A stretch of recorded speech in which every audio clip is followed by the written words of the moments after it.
today I want to talk about Australia's skilled occupation list. Okay, many people don't know how to use this list. Without using an agent, you can actually from this list find out if you are eligible for Australia visas. Like with this list, you can actually find 4 things. Number 1, you find your occupation, knowing that with your occupation you can get Australia visa. Number 2, you find eligibility criteria for the occupation. For example, you're a carpenter. You could, from the occupation list, find out the qualification and experience needed for somebody to call a carpenter in Australia. You will know it today. Number 3, you can actually know the right visa for yourself. Like without using an agent, you'll be able to know the visa that is right for you. From the skill occupation list, are you surprised? No, it's there, okay? And the last part is that you'll be able to do your skill assessment from the same list. All the information you need to migrate to Australia is in that list. Okay, so in this video today, we're going to talk about ways to utilize skill occupation list to get your visa. I will also show you how to do it practically. Okay, if this sounds like something you want to hear, please sit back and let's dig in.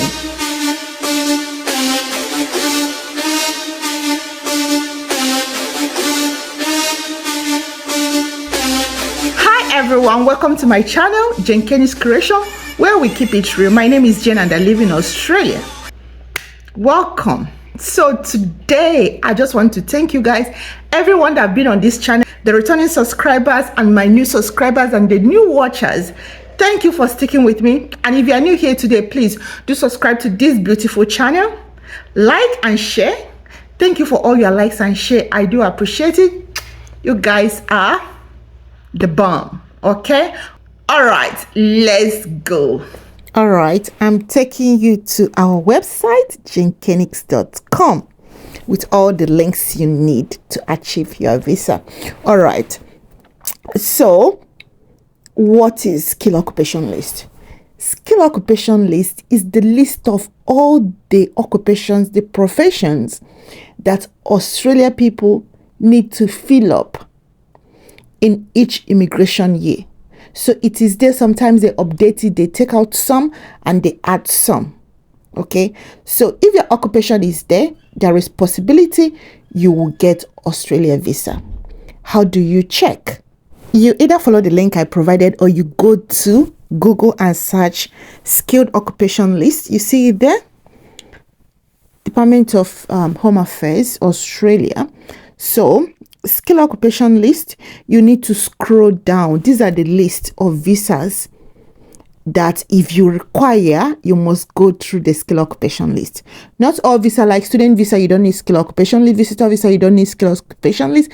It's mostly work visas, skilled visas. Okay, so you scroll down and type your occupation here. We're going to use the occupation carpenter. That's it.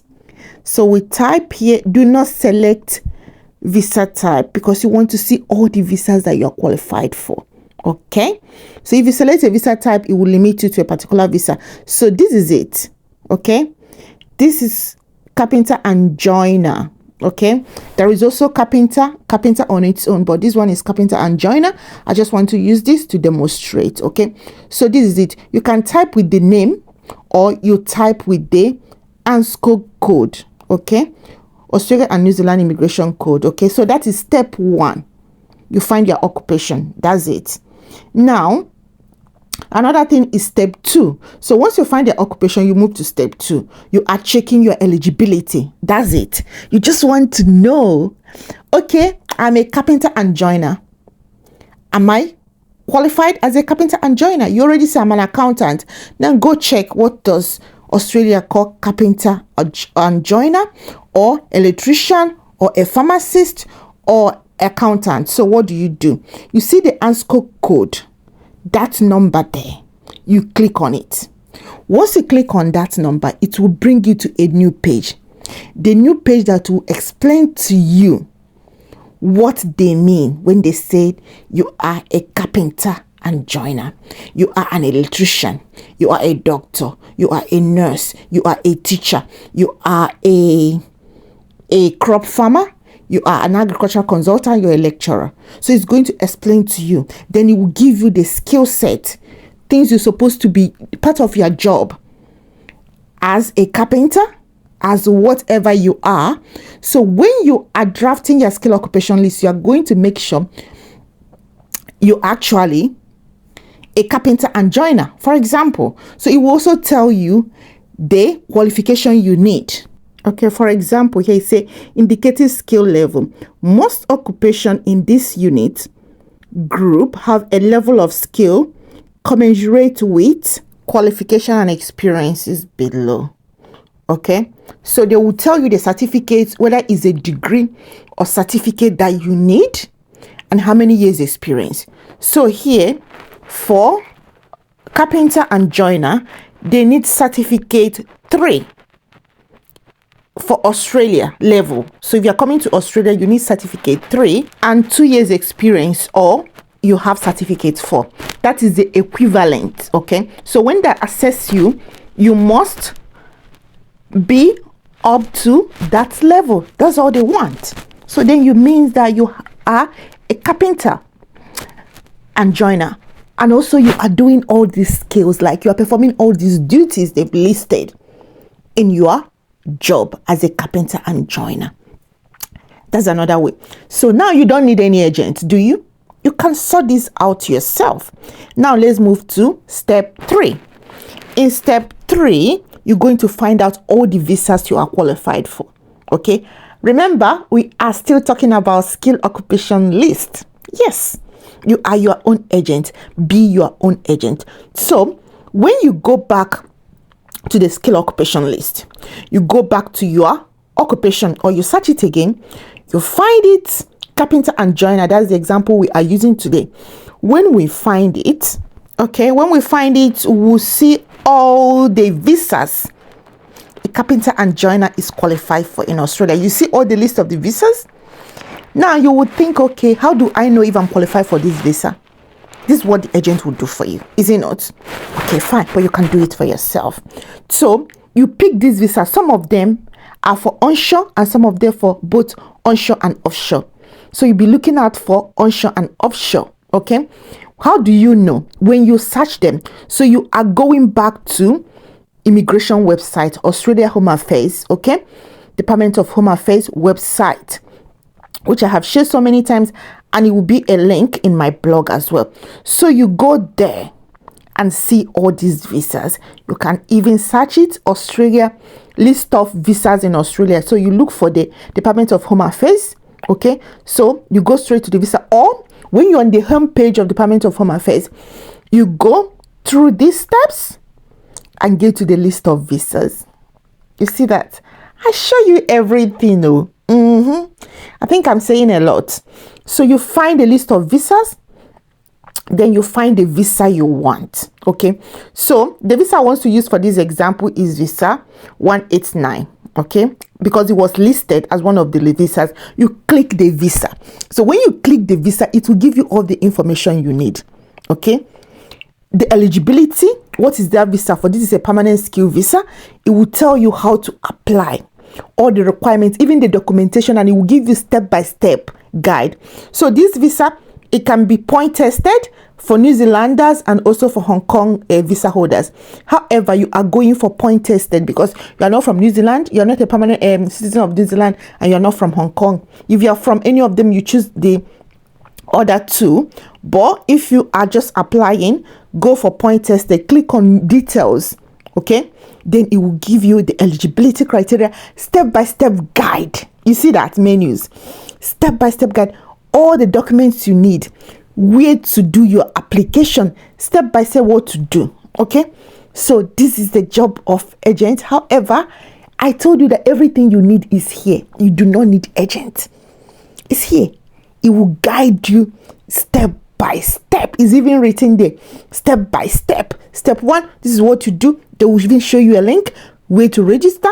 Step 2, this is what you do. Step 3, this is what you do, and everything. come back and thank me when you grab that visa. Okay, so now we go to the last step, which is step 4, where you do your skill assessment. Remember, when you go to step 3, where you find all the visas, now you find the visa you are qualified for, you check, does it require skill assessment? Okay, if it requires skill assessment, that is where you go back to your occupation. Okay, carpenter and joiner, we're going to find the assessing authority for carpenter and joiner. You scroll down and you will see assessing authority. It is TRA.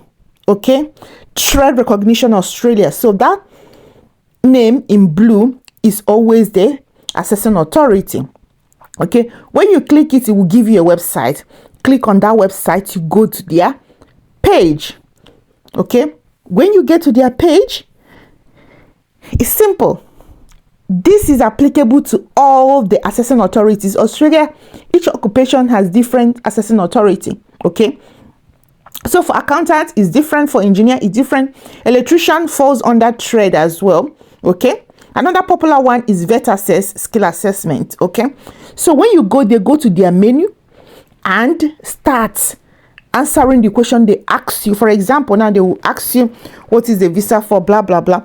Then when you answer them, they will show you the step, what you are qualified, how you are going to do it.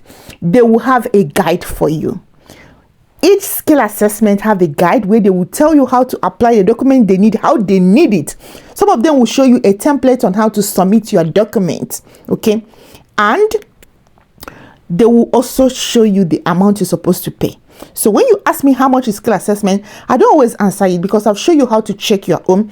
They are not standard. Each assessing authority have their own price. Okay, now not all visas that you need to check the skill occupation list. Okay, so the skill occupation list is applicable to skilled visa, work visa, and so on. I've said it in the past. Okay, I've said it when I started. So if your visa belongs to any of these, that is when you check the skill occupation list. I'm going to mention all the visas. All right, the first visa is visa 189. Okay, the second one is 190. Then we have visa 489. We have 491. We have 482, unique skill occupation list. We have 186 visa, visa 187, visa 494, visa 407, and visa 485. So these are the visas that require you to make use of skill occupation list. Now you know how to utilize skill occupation list and shoot for your visa. Why not try? You still waiting for the agent? No, it's not necessary. You can do it yourself. Okay, that brings us to the end of this video. If you haven't subscribed to my channel, please subscribe to my channel. Share, like. Until I see you again in my next video. Thank you. Bye.